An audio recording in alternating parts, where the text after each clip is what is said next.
लेकर हाजिर हूँ मैं अशोक कुमार अंज। तो आइए चलते हैं खबरों की ओर। आपका स्टूडियो में स्वागत है और आज इस स्टूडियो में पधारे हैं नंद किशोर यादव जी, जो कि आरजेडी के वरिष्ठ लीडर हैं। तो आइए आज उनसे हम लोग जानते हैं कि वजीरगंज से लेकर के पूरे गया में क्या लहर चल रही है आरजेडी का लोकसभा चुनाव के तहत, और क्या पारा है, क्योंकि ये क्षेत्र में घूम रहे हैं और अपने कैंडिडेट सर्वजीत के लिए घूम रहे हैं। तो आइए इनसे हम जानते हैं कि क्या पारा आपको नजर आ रहा है क्षेत्र में यदि घूम रहे हैं तो। जी स्वागत है आपका, बताएं। देखिए, अंज न्यूज़ मीडिया को स्वागत है मेरे ओर से, मेरे लोकसभा गया क्षेत्र की ओर से। और मैं जो घूम रहा हूँ, लोगों का मिजाज देख रहा हूँ, सभी वर्गों को में जो उफान है, जो ये आपको 15 वर्षों में जो ठगाई है जनता, उसका सब हिसाब किताब इस बार गया के लोकसभा के भोली भाली जनता देने जा रही है। बात है यहाँ अंश जी कि पूरे लोकसभा जो ठगा गया है, चाहे हरि मांझी के द्वारा, चाहे विजय मांझी के द्वारा, अभी आए हैं हमारे बीच में थके हुए बुजुर्ग, अंतिम पायदान पर हैं हमारे जीतन राम मांझी जी, जो कुछ दिनों के लिए मुख्यमंत्री के अभी पदभार संभाला। लेकिन गया में खास करके जिस समाज से वे आते हैं, आज तक उनको आंसू पोंछने का काम इन्होंने नहीं किया। कल तक जो व्यक्ति, जो नेता मंदिर के नाम पर सब अपने समाज के लोगों को बताता था कि ये मनुवादी व्यवस्था है, उसी में उसी के गोद में चले गए हैं। मुख्यमंत्री तो काल में इनका जो मंदिरों में गया, जो मंदिर का गंगा जल से धुलाई हुआ, आज उसी में मत्था टेकने गए हैं। हम लोग आशावादी हैं, हम लोग आस्था में विश्वास रखते हैं, लेकिन मैं ऐसा विरोधी नहीं हूं जो उन्होंने करके दिखाया।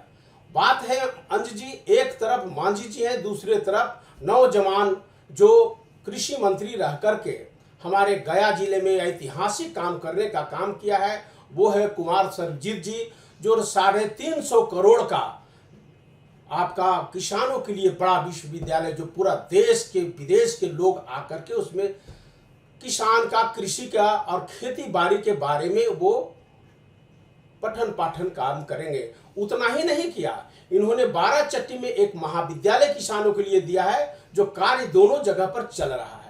हमारे बीच में इन्होंने जब अपने ये थे विधायक और स्वर्गीय रामविलास पासवान जी थे इस्पात मंत्री, तब वजीरगंज के एरो में इन्होंने स्टील प्लांट का शिलान्यास किया है। लेकिन माननीय मोदी जी के द्वारा आज तक कोई सूद नहीं लिया गया, जिससे हमारा बड़ा भूखंड वीरान पड़ा हुआ है और उससे लाखों हजारों लोग का रोजगार मुहैया होता।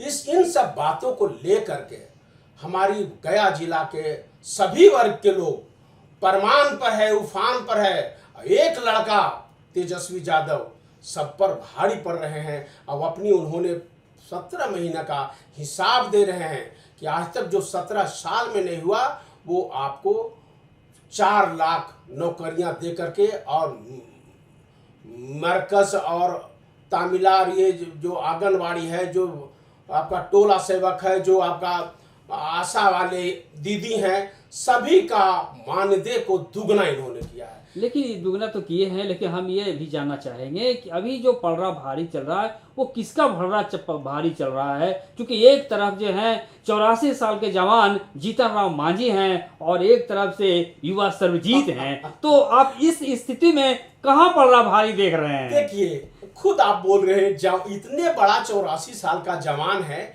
जो हमारे थके हुए मुख्यमंत्री, पार्लियामेंट में सीट सब सर्वविदित है, लेकिन पार्लियामेंट 4000 जिताना चाहते हैं। चूंकि सभी पार्टी से लगता है कि संसद में कई गठबंधन में लोग आए हैं एनडीए में, उस सभी अपना अपना लगता है 500 सीट, 1000 सीट अलग से सृजित कर दिए हैं। इसलिए 4000 पार्लियामेंट सदस्य जिताना चाहते हैं। उसी कड़ी में हमारे 84 साल का जवान है, जो चलने में थकेंगे, सोचने में मेमोरी पावर नहीं है, जिंदगी का अंतिम पड़ाव पर हैं और इनको दूर से ही मंदिर में घुसने दिया जाता है। मंदिर में अंदर गर्भगृह में जाने का इनका अधिकार अब भी नहीं है। ये मनुवादी विरोधी थे दिल से और फिर जाएंगे, गलती से अगर जीत गए तो प्रधानमंत्री का दावा ठोकेंगे। अभी एक तरफ से देखा जाए तो विजय कुमार मांझी जी भी एनडीए का ही वो एमपी रह चुके हैं और फिर एनडीए में ही वो हैं, तो उनका भी विरोध हो रहा है इसलिए कि वो जो है विकास नहीं किए हैं। तो इस पर आप क्या कहेंगे? जो मांझी पहले थे उसी तर्ज पर फिर जीतन राम मांझी जी को उतारा गया है, तो इस तरह से आप कहाँ अंतर पा रहे हैं इसमें? एक एनडीए पार्टी है जो बिल्कुल थका हारा, जो यस मैन पॉकेट का प्रतिनिधि जानना चाहता है कि कोई कहीं आवाज नहीं उठाए। उसी कड़ी में जिस तरह से हरि मांझी रहे, फिर विजय मांझी रहे, बता दे अपने समाज में कहाँ इन्होंने काम किया है, बता दे क्षेत्र के लोगों के बीच में कौन सा उद्योग का काम किया, कौन सा बड़ा डैम बना दिया, कोई काम तो बता दे। कोई काम नहीं है। दूसरे तरफ जो जिस दल से इन्होंने मिला है वो जुमलेबाज पार्टी है, कहते कुछ है करते कुछ है, कहाँ है? तो एक चीज है कि हम यदि तुलना करें तो मांझी जी 3 बार लोकसभा हार चुके हैं, तो हारे हुए मांझी को फिर से उस जीत की ओर जाने के लिए उनको मिला है मौका, तो इस पर क्या अंतर होगा? नहीं, यह एनडीए का इनको और नीतीश जी को खात्मा की ओर साइड कर दिया जा रहा है कि आप इस बार भी धूल चाट के जाओ और राजनीति तुम्हारा अस्त हो जाए, उसी ओर है। और सर्वजीत जी का यहाँ से लोकसभा में दहाड़ेंगे और एक एक प्रखंड पूरे गया जिला का जो है सभी के बारे में इनका एक एक गली कुची का मालूम है कि हमको क्या करना है, रोजगार मुहैया कैसे होगा, उद्योग धंधे कैसे लगेंगे, कैसे लोगों का रोजगार मिलेगा, ये कुमार सर्वजीत जी भली भांति पूरे समझते हैं। अच्छा, लेकिन ये जो क्षेत्र हमारा है गया लोकसभा क्षेत्र जो 38 है, ये रिजर्व सीट है, तो इस रिजर्व सीट में आप कास्टिज्म वोट को कहाँ पाते हैं?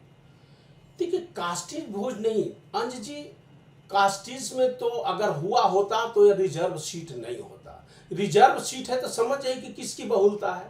अब बात रही कि यहाँ लोग अब चाहते हैं कि जुमलेबाज नहीं देखना चाहते, वो काले धन को लोग भुला देख रहे हैं 2 करोड़ रोजगार देख रहे हैं इन लोगों के बीच में कि 15-15 लाख खाता में कब आवेगा, सब देख करके थक गया है और सिर्फ इनका रह गया ध्यान भटकाना और ईडी और सीबीआई के द्वारा सभी लोगों को धमकाना। कई मुख्यमंत्रियों को इन्होंने जेल में रखा है, कई कड़ी में लगा हुआ है। इसलिए आने वाला दिन में 2024 का चुनाव अमित शाह और मोदी जी को जेल के सलाखों में रहने की तैयारी हो रहा है। अच्छा, एक चीज ये बताएं कि ये जो हम लोग अभी बात कर रहे हैं गया कौन जीतेगा, इस कड़ी की तहत बात कर रहे हैं, लेकिन हम ये जानना चाहते हैं कि अभी जो ये जो बातें हवा में आ रही है कि लालू जी की जो लहर है उससे मोदी जी का सिरदर्द बना हुआ है, यानी लालू लहर मोदी के लिए सीधे सरदर्द बना हुआ है, इस तथ्य को आप कहाँ पाते हैं? देखिए अंजी, ये लहर काम का है। ये लहर 1931 के बाद आर्थिक जातीय जनगणना करने का कोई साहस नहीं कर पाया। वो 32 साल का लड़का थके हुए मुख्यमंत्री के साथ रह करके अपना जो वादे किए थे अपने चुनाव में कि हमें मौका दीजिए, मैं 10 लाख नौकरियां दूंगा, लेकिन मात्र 17 महीने में इन्होंने 5 लाख नौकरियां देने का काम किया है। इसलिए लहर बिल्कुल पूरे, आप सिर्फ गया की बात नहीं करिए, आप चले जाइए औरंगाबाद, चले जाइए नवादा में, चले जाइए जमुई में, चारों के चारों सीट पहला फेज का इंडिया गठबंधन के खाते में जा रहा है। चूंकि यह लड़का जो लालू यादव जो कहते हैं वो करते हैं, जो करते हैं वही कहते हैं। मोदी जी की बहुत बड़ी एक लहर थी, यार ये कहिए कि उनका ये स्लोगन था कि अच्छे दिन आएंगे, अच्छे दिन आएंगे। तो क्या आपको लग रहा है कि अच्छे दिन का ये कहीं कोई संकल्प ये चल रहा है, अभी हवा आ रही है यहाँ पे? अच्छे दिन को आप किस तरह से लेते हैं यहाँ पे? शाइनिंग इंडिया फील या अच्छे दिन खत्म हुए हैं? अच्छे दिन खत्म हो गए, जो हमारा अच्छे दिन आना था उसका खात्मा हो चुका है।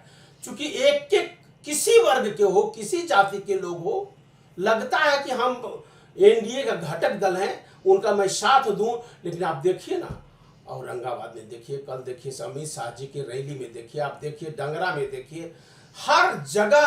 अजी डंगरा की बात आ गई तो बात करूं, डंगरा में भारी विरोध का सामना करना मांझी जी को पड़ा है। इसके लिए क्या कहाँ ये मैसेज देता क्यों नहीं है? सब लोग जान रहे हैं। एक तरफ संविधान जलाओ पार्टी है, एक तरफ संविधान बचाओ पार्टी है। जब संविधान नहीं रहेगा तो देश कैसे बचेगा, देश में हक हकूक कैसे मिलेगा। इसीलिए तो आर्थिक जातीय जनगणना हुआ है, जिसकी जितनी हिस्सेदारी उसकी उतनी भागीदारी के आधार पर सब जग चुके हैं। सभी वर्ग के लोग को, आर्थिक रूप से जो कमजोर हैं, चाहे वो किसी स्वर्ण जाति से हो, अति पिछड़े से हो, अल्पसंख्यक हो, या वो अनुसूचित जाति से हो, या वो किसी समाज से आते हो, उनकी जितनी जनसंख्या है उसका उतना भागीदारी मिलने जा रहा है। मैं थोड़ा सा चलता हूँ, सीटों पे चलता हूँ। 4 सीट पे अभी लोकसभा का चुनाव 19 तारीख को होनी है, आगामी 19 तारीख को। तो आप जो 4 सीट पर होने वाला है, उसके लिए आप क्या समझ रहे हैं कि कहाँ हमें ऊपर आएंगे? 4 सीट के में चारों सीट इंडिया गठबंधन को जीतने जा रहा है। यह सिर्फ और सिर्फ रिजल्ट का इंतजार तो क्या लग रहा है, इस चारों सीट पर कहीं आरजेडी की चुनौती है, या फिर जो उनकी है वो भारी पड़ रहे हैं एनडीए के? किसी के साथ कोई चुनौती नहीं है। ये कुछ लोग चौक चौराहे पर बोल रहे हैं, कहा तो जितना लोकसभा में सीट नहीं है उतना ही सीट जीतने जा रहे हैं। ये पहले 400 पार कहते थे, अभी नवादा में अंश जी 4000 सीट मांग रहे हैं लोगों से।